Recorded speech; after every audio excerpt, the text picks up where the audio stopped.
Coronavirus has us doing a lot of things we swore we would never do. By now, you've probably made it through your first major hurdle of remote work.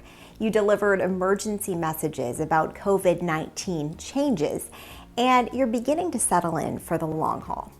That means you might be appearing on video or video conference for the first time, or you might even be required to create videos for your stakeholders.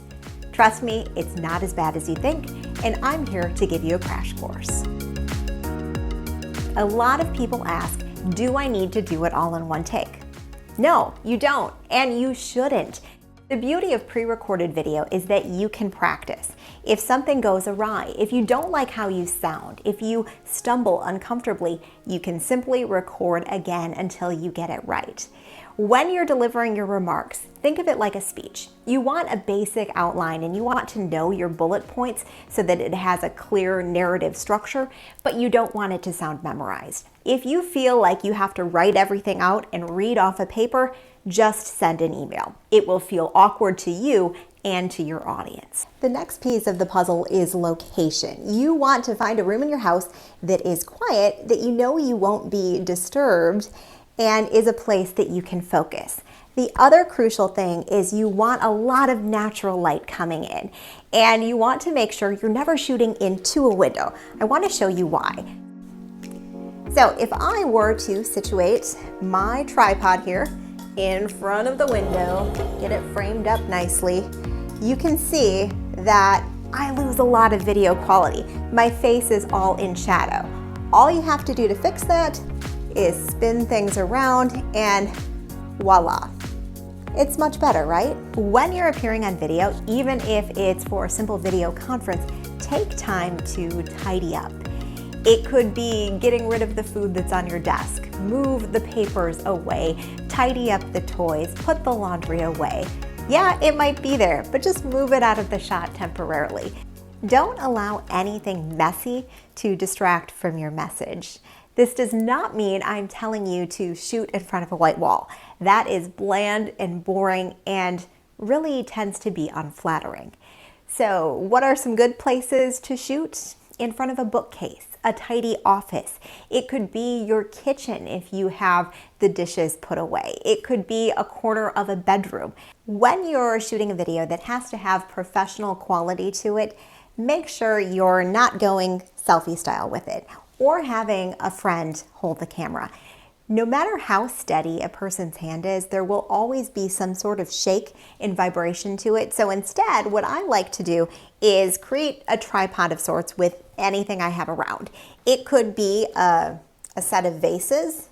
You set the camera and then you can adjust your body just so. Move it up, stack it on a couple of books, whatever you have around, that will anchor it. An even better scenario would be to pick up an affordable tripod off Amazon. The one that I use is $25. If you'll be creating a lot of videos, this is super helpful. It's kind of a selfie stick tripod all in one. Now, when I'm shooting videos, I always like to get the video setting on my camera and flip it to selfie mode.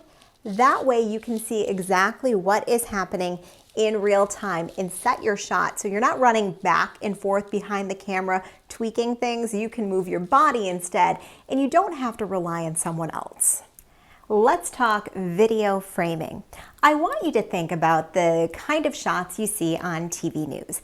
That in general, if you are talking into camera, is what you're looking for. You want it to be a head and shoulder shot, not too much headroom, but you also don't want to be super, super tight like this. That tends to be a bit awkward. So back up, give yourself just enough headroom. Maybe you can see a little bit of your hands here, but that is the orientation that we're looking for. If you are going for a more casual message, by all means, you can have a wider shot, show more of your whole body. That's a matter of style and preference.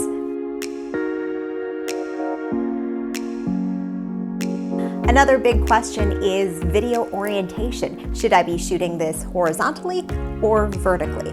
That depends entirely on how you plan to deliver this message. If your video will be going on a website, on YouTube, on Facebook, you want to go with a horizontal video.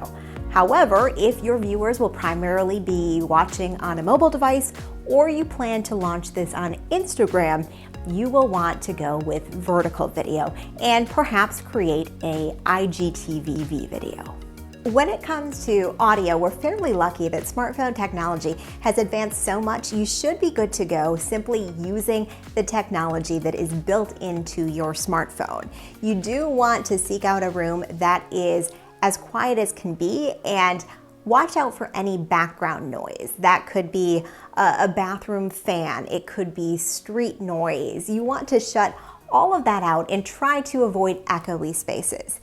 If you will be doing a ton of video messages for your students, your stakeholders, your customers, you may want to invest in an external microphone that can plug right into your cell phone. They're very affordable. The one that I use was $25. You can pick it up on Amazon, and it makes a world of difference in the crispness and clarity of your audio. I'm going to show you the difference right here. So now I unplugged my external microphone so you can hear strictly from the camera the difference in the audio quality. It is definitely noticeable, but it's fine either way because people understand this is an emergency situation. They're not expecting perfection. The other big question people always have is, what do I wear?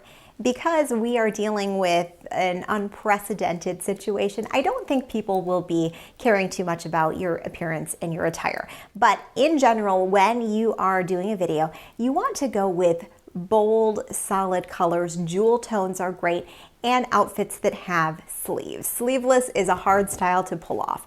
Also, avoid tight and busy prints because those can distort and wave on camera. And you want to avoid black and white. Both of those shades can appear harsh. A few final things to keep in mind. First, don't try to record a video with your pets or your children in your lap. They are cute, they are adorable, but it's very difficult to get this right because these cute little fur balls are unpredictable and they're gonna pull the attention away from the message that you're trying to deliver. Think about your posture.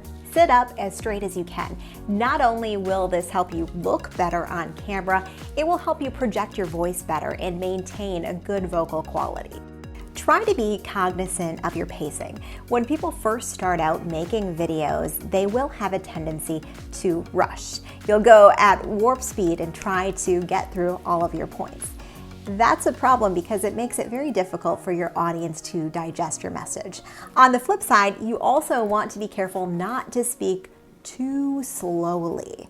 When you speak really slowly, it can sound awkward and you'll also lose your audience. Finally, watch out for those audible pauses. Yes, they're a natural part of speech, but they are also a huge distraction for your audience, and they are the first thing that people will key in on when they're listening to your message. So fight the urge to fill that silence with an audible pause. Just take a breath, let the silence hang. Sometimes that can really draw people in even more so they pay attention. It adds a little bit of drama. I know this is all a lot to take in, but I hope it helps you get started. And if you have any questions, just comment down here below and I'll be sure to answer them.